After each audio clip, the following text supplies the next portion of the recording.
আমরা যারা নানি দাদির হাতে রান্না খেয়েছি তারা কিন্তু জানি যে সেই আগের যুগের মানুষের হাতের রান্নার স্বাদই কিন্তু আলাদা। সেই রকমই একটা রেসিপি আজকে আপনাদের জন্য নিয়ে এসেছি। হ্যালো এভরিওয়ান, আসসালামু আলাইকুম। আমি মিমিয়া চলে আসলাম আরও একটা সিম্পল রান্নাবান্নার ব্লগ নিয়ে। তো আজকে যে রান্নাটা করব এটা হচ্ছে হাতে মাখানো মাছের টক।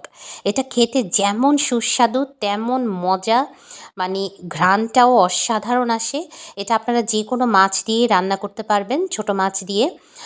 আজকে সেইটা রান্নার জন্য আমি নিয়েছি হচ্ছে বেগুন আর হচ্ছে নিয়েছি মূলা। তো মূলা আর বেগুনটাকে আমি চিকন চিকন করে কেটে নিয়েছি। আপনাদের মাছ অনুযায়ী আপনারা সবজিটাকে কাটবেন, তাহলে কি দেখতে ভালো লাগে। আমার মাছটা আজকে অত ছোট মাছ না, বাট আপনাদের ভাইয়া বাজার থেকে কাঁচা টমেটো নিয়ে এসেছিল। কাঁচা টমেটোগুলো এত টক ছিল, ভাজি করেছিলাম গতকাল রাতে। তো দেখলাম যে না, টমেটোটা অনেক টক, এটা দিয়ে যদি মাছের টক রান্না করি খেতে কিন্তু দুর্দান্ত লাগবে। তো যেহেতু আমার বাসায় এত ছোট মাছ নেই, মোটামুটি ছোট মাছ ছিল, তো বাটা মাছ একদম ছোট ছোট। তো ভাবলাম যে এই মাছটা দিয়েই টক রান্না করি। আপনারা চাইলে মলা মাছ অথবা পুঁটি মাছ এ ধরনের ছোট মাছ দিয়ে কিন্তু এই টকটা রান্না করে খেতে পারেন।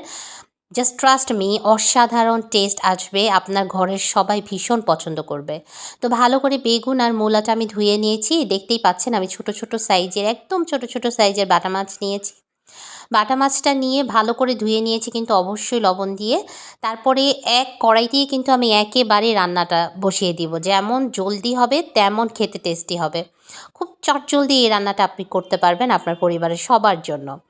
তো প্রথমেই দেখলেন আমি দিয়ে দিলাম মাছ, তারপরে দিয়ে দিলাম স্বাদ মতো লবণ, হলুদের গুঁড়া, মরিচের গুঁড়া, এখন দিয়ে দিচ্ছে হচ্ছে ধনিয়া গুঁড়া। তারপর এগুলো সব কিছু দিয়ে ভালো করে কয়েকটা কাঁচামরিচ দিব। এখানে আরেকটা ব্যাপার, কাঁচামরিচটা কিন্তু অবশ্যই মুখ ফেরে ফেরে দিতে হবে। মানে মুখটা ফেরে দিলে কি হয়, ঘ্রাণটা খুব সুন্দর আসে হাতে মাখা তরকারিতে। তো মুখ ফেরে ফেরে কয়েকটা কাঁচামরিচ দিয়েছি এবং বেশ কিছু পেঁয়াজ কুচি আমি দিয়েছি। সব কিছু দেওয়ার পরে উপর দিয়ে দিয়ে দিলাম সাদা তেল। সরিষার তেলটা ব্যবহার না করাই ভালো। আমি শুনেছি যে সরিষার তেল বাচ্চাদের জন্য নাকি একটু হানিকারক আছে, এটা নিয়ে একটু বিতর্ক আছে। তাই যেহেতু আমার বাচ্চারা এই একই তরকারি দিয়ে ভাত খাবে, তাই আমি সরিষার তেলটা স্কিপ করেছি। আপনারা চাইলে এর মধ্যে সামান্য পরিমাণে সরিষার তেল দিয়েও কিন্তু করতে পারেন। তারপরে দেখতেই পাচ্ছেন আমি কিন্তু খুব সুন্দর করে হাতে মাখিয়ে নিচ্ছি, একটু সময় নিয়ে আলতো হাতে সুন্দর করে এই সবজিটা কিন্তু মাখাতে হবে মাছের সঙ্গে। খুব বেশি ডলাডলি করা যাবে না, তাহলে মাছ কিন্তু ভেঙে যাওয়ার সম্ভাবনা আছে। তারপর আমি আমার হাতটা ধুয়ে ভালো করে একদম বেশি করে পানি দিয়ে দিয়েছি, যেহেতু আর কোনো পানি টানি কিচ্ছু কিন্তু অ্যাড করব না।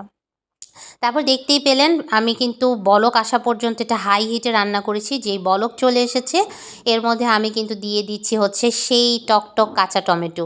আরেকটা ব্যাপার বলি, আপনারা এখানে টক হিসেবে বেলুম্ব, কাঁচা আম, আমড়া অথবা আপনারা জলপাইও কিন্তু ব্যবহার করতে পারেন। খেতে কিন্তু অনেক ভালো লাগে এই টকের ঝোলটা বিশেষ করে। তো এই দেখছেন আমি নেড়েচেড়ে এখন জাস্ট চুলার আঁচটা একদম মিডিয়ামের থেকেও একটু কমিয়ে ঢেকে দিব, যাতে সবগুলো সবজি ভালোভাবে, মাছ সবজি সব কিছু একদম সেদ্ধ হয়ে যায়। মাছ সেদ্ধ হতে হতে, সবজি সেদ্ধ হতে হতে এখানে আমি কেটে নিচ্ছি হচ্ছে ধনেপাতা কুচি। এটা অবশ্যই দিতে চেষ্টা করবেন, যেহেতু এখন শীতকাল। শীতকাল ধনেপাতা ছাড়া যেন তরকারি অসম্পূর্ণ মনে হয়।